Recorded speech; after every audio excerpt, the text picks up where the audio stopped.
Okay, so I'm going through my yard the other day, just trying to clean it out, and it's not unusual for me to find something from my neighbor's kids or whatever. It ends up on my side of the fence, but man, the other day I was like cleaning up outside of my house, right? And I find this thing. This thing. See if you look at that thing. What kind of crazy thing is this to find in your yard? I found this disturbing, to say the least, on so many different levels. To me, this just embodies everything that I find hateful and disgusting about this world.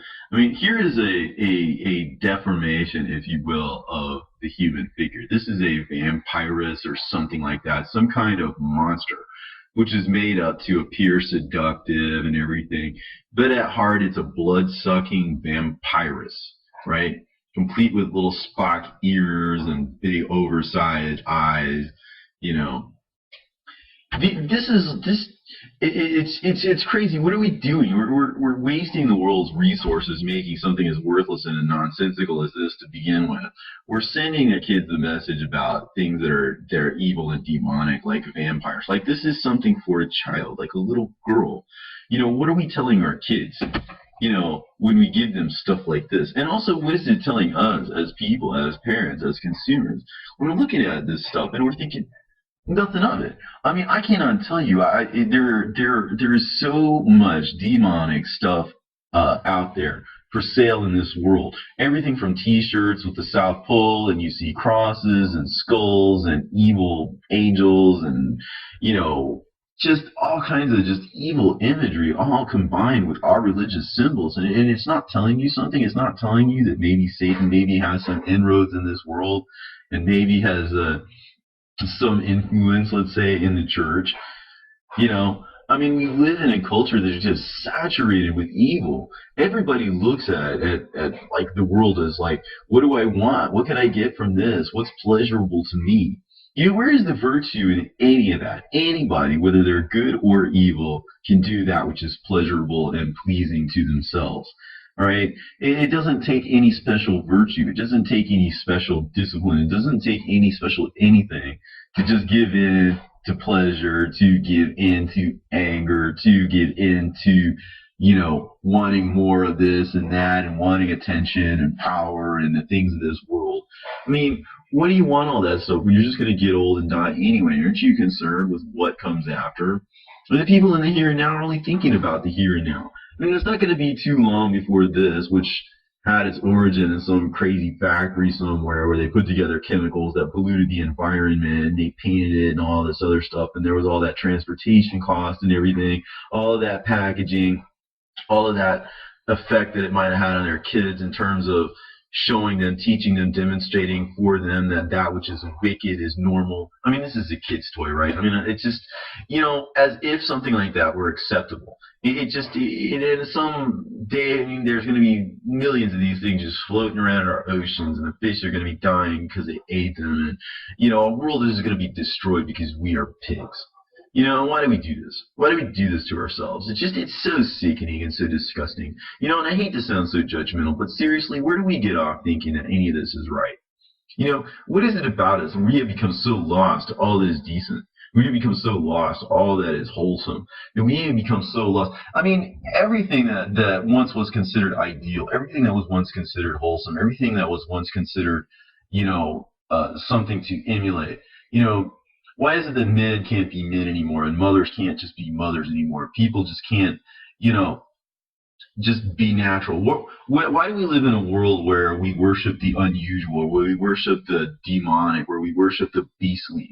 You know, why do we want these things? Why do we want horror flicks? And why do we want fail videos? And why do we want to look and see people dying on fire on the side of the road? Where's the entertainment value in all this? And more importantly, what does this say about you? You want all of this deception in your life. You want all of this demonic stuff in your life. You know, God said, I have placed before you life, and I have placed before you death. Therefore, choose life, right? None of this is right. We all know that perfectly well, but we know that we can all be bought off by Satan. Satan buys us all off with little trinkets, you know, And think about it, he is doomed, he is judged, and you take his side. You know, how can you fail to escape judgment? You will incur judgment, right? Why can't we just accuse the accuser? Why can't we just at least turn against him? Why can't we just say all of this stuff is wicked and needless and unnecessary? You know what people are worried about?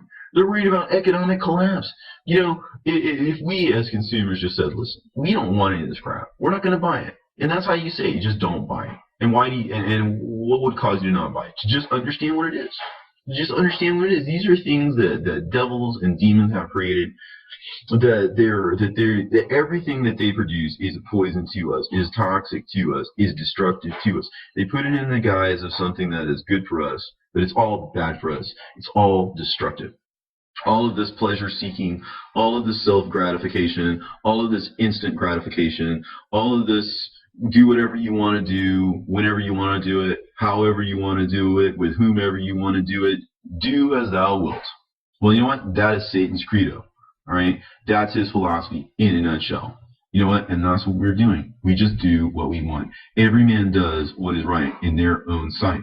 And so it is as it was in the days of Noah, where men's thoughts were taken to be all evil all the time, because when a person seeks to fulfill their own selfish lusts and desires, when a person only seeks that which is good for themselves and nothing else, that means that all things like truth, all things like ethics, all things like decency, those things all become secondary. In fact, all they are is merely a means to an end. Everybody is only about doing what they want to do in their own way, just exactly how they want to do it. And any talk of truth or any talk of decency or any talk of anything like that is just grist for the mill. It's just something for them to use for their own purposes or to ignore, because they don't care about that. All they care about is themselves. A whole world full of people like that will lead to the destruction of the entire world. That is why it is wrong. If people started thinking about what was right, if people started thinking about what was wholesome, if people started thinking about what was decent, right, then maybe we could change our world. Let's stop destroying it. You know, there are enough of us out there with enough intelligence and enough know-how that we could make this world work in a godly fashion if we so desire. We really need to start thinking about a Christian kind of way of seeing this world in this system, and not the way the world programs us to see it. And we think that the wealth and prosperity and all this stuff that Satan is selling us is good. Satan is selling us a bill of goods. Every time you buy something, there's packaging that you discard. Every time you purchase something, there's a cost in terms of transportation, in terms of pollution, in terms of production.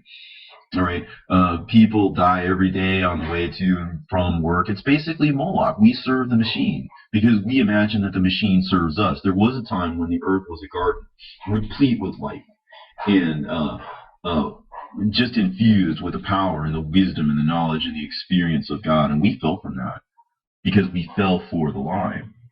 That somehow, just because we would know what evil was, that it was worth going through all of this pain and anguish and death in order to know that.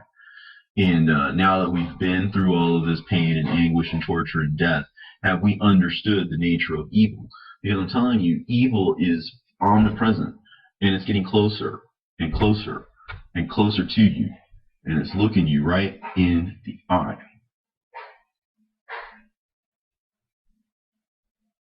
And it wants you to think that it's something desirable, and it wants you to think that it's something beautiful, and it wants you to think that it's something seductive. But what it is a monstrosity.